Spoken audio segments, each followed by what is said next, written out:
never had quite a response to a gospel reading in my 13 years. So thank you for engaging that with me and praying for me. All is well, all is well. All right. Well, we are glad you're here to begin this season of Advent. You know, if I try to wrap my mind around my own genealogy, it is hard. I have a really hard time remembering, like maybe I'll get to 2 generations. How about the rest of you? It is really, really hard. I can notice even just how I can forget their names, let alone their stories of their lives. Sometimes we've done some visits to cemeteries, and I'm looking at Maryland Lodge here. I know some have made explicit pilgrimage to ancestry sites to remember and recall the stories, and that is awesome. I had a friend that I saw, and this is a mutual friend of Melanie and I saw on Facebook that invited their ancestors to Thanksgiving dinner. Invited their ancestors by taking the photographs of the ancestors 2 generations back. And then there were these photographs, and she invited her children and their spouses and their grandchildren to play a matching game. To match the photo with the name and what their occupation was. And she said, let the storytelling begin. Have any of you tried that? I think that's brilliant. I think that is brilliant. Yeah. I think of all the different traits and parts of stories that I know from my ancestors and the things that have been passed along. When I think of the parts of the stories I know, I remember poverty. I remember wealth. I remember illness and accidental drowning. I remember someone losing an eye. I remember the pioneering and farming culture to come to this land. I remember others with a call to ministry. There's a story of escape from war in Europe, and the immigration to America, skills of masonry, an artist, a poet, an adoption of my great-grandfather. I sent a text to my dad and my sisters yesterday just to confirm the adoption story in recollecting when that happened. And yes, indeed, they also sent me some new oral histories of some stories of adopted family that I had not heard before. And what a blessing it was to have those stories. I was thinking about our own Ann Struthers, who has led a memoirs class here at St. Paul's through the arts ministry. And she encourages people to think of those stories, the memoirs of people that have been a part of your own life. I'm so grateful for that, Anne, so grateful. We all have these stories of our own genealogy, and maybe you know a lot of your stories. Raise your hand if you think you really do know quite a few stories. You've spent some time there. And raise your hand if, like, not so much, Pastor Sherrie. I don't think I know so much. I mean, here we are on that, but the truth is that we all have some stories. Some cultures even have had stories really taken away. I mean, if you think of the stories of those with ancestry, enslaved ancestry, or those that we oppressed in some way, sometimes stories have gotten erased. As we start this season of Advent, I just want to remember our stories as much as we can.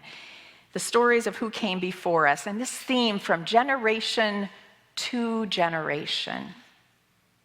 It invites us to remember the human story leading to the birth of Christ.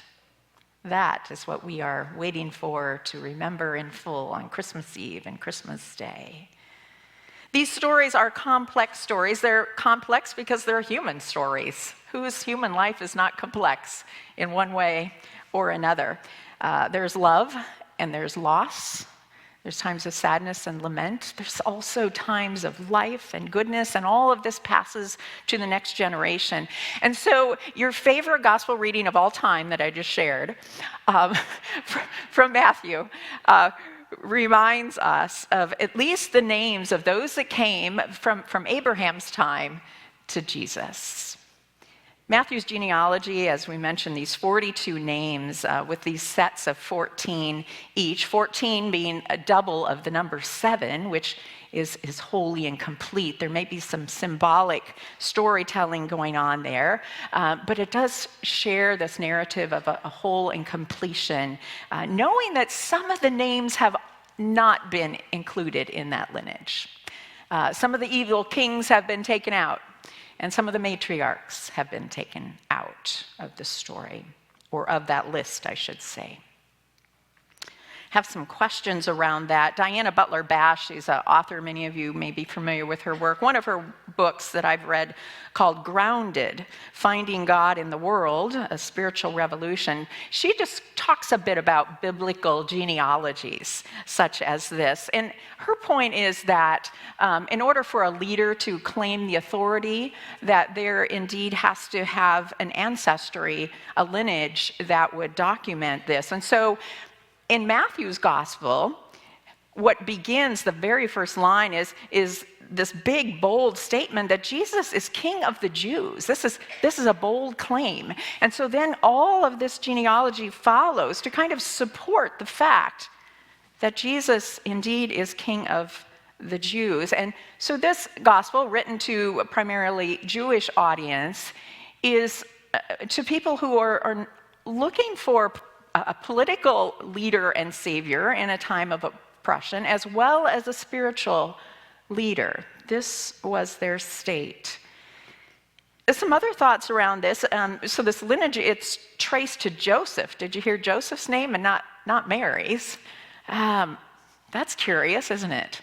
But maybe it's about this legal storyline that the father's side of kingship would have to have been legal through the male. And it's interesting, too, then, to ponder that Joseph would have adopted Jesus. There's a blessing in the families that are created beyond bloodlines, right here in Matthew's genealogy. Adoption, blessed, right here. Now, did you notice the women in the passage? Maybe I slowed down my reading so that you would notice them, because there weren't as many, right? There weren't as many. There were 5 named or indirectly named in this story. And these 5, they became an inspiration for an artist, the artist, Reverend Laura Wright Pittman. We're going to look at her art here, and I hope you'll be blessed in this. If you're wanting to look at it more closely, know that this is part of our Advent devotional. We're going to be having these in your inbox, and we have the books printed. If you'd like a book, paper, hard copy, stop in the office. Be blessed for this whole season of Advent. We have some art, some reflections here. But she began this art piece. She was trying to help remember these stories herself. And she thought about how the logo of our generation is kind of looks kind of like a rose, but there's some movement in it. She chose to portray Christ in this as that rose in the center. Oftentimes roses are chosen. You can see it right on our pyramids right here in the sanctuary, that rose. And then she put 5 women around the rose in sort of a leaf pattern. The leaves that surround that rose, foundational leaves. And you'll notice, if you look carefully, that 4 of the women are looking right at you. And they're holding something that helps us remember a bit of their life story. The fact that they took their lives and their survival into their own hands in this patriarchal culture. And they ended up really being catalysts to move this lineage, the rose, forward. So in the bottom left, you'll see Tamar. and she's holding her father-in-law's insignia. And so it's representing how she ends up assuming a role of leader in this tribe of Judah after a death. And she continues this lineage. It's from Genesis, way back from Genesis. And then moving clockwise, you'll see Rahab. And Rahab there, she is a Gentile, as was Tamar. She's holding this red cord. Do you remember Rahab's story, how she lowered a red cord to ensure the safety of her family in that episode with the Israel spies in Jericho? And then next to her is Ruth. She was another Gentile. And she would have been excluded from the Israelite community because of that, but she holds this wheat.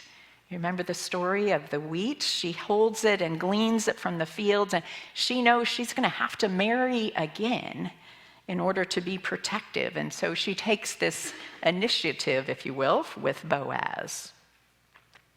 And then there's Bathsheba. Now, Bathsheba doesn't even get her name in the story. She's referred to as the wife of Uriah.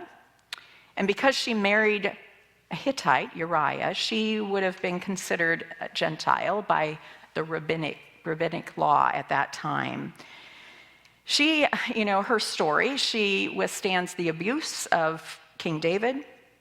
She survives this murder of her husband. And then she ensures, though, her son Solomon will take the throne. And she takes these matters into her own hands. A scholar, Dr. Will Gaffney, writes, she really is the queen mother of the united monarchy of Israel. And then finally, there's Mary. She's the one that's looking towards the rose instead of at us. She looks adoringly there, and she holds this love and this pride of this beautiful lineage that has come and will lead to the birth of her son, Jesus the Messiah. Growing up in church, I don't know about you, but I never really heard too much about the stories of many of these women, except for Mary, right? Because there was some shame in these women. The initiatives that they took for survival and other things would have been considered shameful, and so oftentimes those stories within that system were not shared so much. But the artist points them out to us, and she says that, they found a way to claim their voice and have enough power to survive, and they really only were looking to survive with their family, their children. And in the process, it unfolded this lineage, continuing all the way to the birth of Christ. Without their part in the story, things would have been different. They were resourceful and creative. They made sacrifice, and here we are. I've really learned in just looking at this genealogy, this message of inclusivity, that there is this place for all in this story. Here the women, and here the nations, and here this message of these five, the four that would be Gentile, and the connection with the Jewish community in this story. It's this first book, it connects the Old Testament meaning covenant. It connects with all the stories of the Old Testament and brings all of this together. The complex stories that we know all the way back to Abraham and Sarah. There is room for every story. And that's been God's plan from the very beginning, from the time of the garden to God with us through Jesus Christ. And when I think about that, I can enjoy reading that gospel passage a little bit more. It's more than ancient names that I stumble to pronounce. It is, in fact, story after story. The root of the word generation, gen, means what? Birth or origin, beginning. Yes, so that is the question that we're going to be thinking about throughout this season. What is it that's originating out of us, that has a genesis out of us, that is giving birth out of us? What is our role now? What will we pass on to the next generation? What have your ancestors and those that have come before you passed on to you? Sometimes we block out the hard stuff. But biblical scholar Dr. Christine Hong, she says, hang on to it for a while. All of those things have shaped the culture in which you have grown up and who you are. She mentioned she's from the Asian culture, and she mentions a couple things that I want to lift up. She says there are genealogies of the intangible. So in other words, genealogies that we can all claim, maybe not from specific bloodlines of a family tree, but what are the lessons that we have learned simply by being in a community together? She names two things. First of all, she has one that's called the flavors of one's hand. The flavors that are unique to her culture. She thinks about foods that now she cannot return to the place of war that her family fled in order to be with ancestors that lived before. She can't just look at a recipe and pass that on and have a flavor of a food turn out exactly right. She embodies that, and that's passed down through this culture to know what this food might be. The same thing with our stories of loss from the past. It's looking at culture and knowing there's a relationship there and flavors in all sorts of metaphorical layers. Last week, I was thinking of our African Zion choir who finished our service here with a great celebration of the reign of Christ. And they also brought beignets and joined their way of making that food to our American foods for our hearty refreshments. And there are stories there that I don't know, but Pastor Daniel does. Yeah. There's a second concept that she mentioned. It's called the usness. Usness, I like that. US-NESS. The usness of the framework for all our lives. This idea that we are all connected. That we are all connected, people to one another. We're connected to this land, to this earth. We're connected when people grieve, we grieve with one another. We're connected to a community like St. Paul's and a greater community.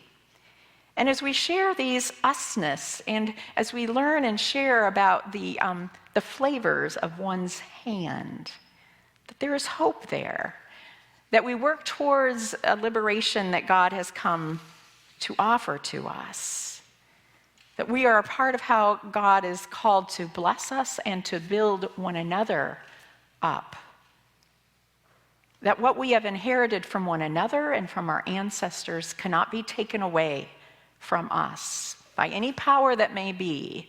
Those are ours because we can feel and we can taste the goodness of God. We can feel what God's justice would be like. We can feel what God's goodness would be like. We can feel what God's mercy is like. And that unites us all. And we are called to liberate into that life for each one of us. She says we can only erase that if we choose not to pass it on. So we're called to pass on that goodness of God and the liberation of hope and mercy. We strive to know our stories and we strive to pass those on. There's a good news in this story. God is the one who cares. God is the one who knows our names, who continues to invite our names to be put into the story, our life stories that help build that reign of God. How can we imagine the Isaiah passage that Judy read in our lifetime, when war shall cease, where swords are made into plowshares? That's what we keep before us. That's what we want to add our story, our life story to. Becca is going to be offering an opportunity following this service, and she has room for 20 people. I think 20 people. I hope if you're not committed to being in an other place, you'll join Becca up in the art space in the children's parlor, where you can do a little more reflection on this message that we're sharing today. In a way of making a wreath, you are one of those leaves just like the leaf that the artist wrapped around Christ. For you to think about who are the leaves that have wrapped around your life, your ancestors, those that have come before you. To let your life speak, I'm going to say, as Parker Palmer would say. Let your life speak. And how have other lives spoken into yours? Each Sunday, we're going to have an art activity for all ages, grandparents, adults, youth, children. Let us know if you'd like to participate, but we have room for 20 today. There's room for every story. Let's continue ours as St. Paul's. Amen? Amen.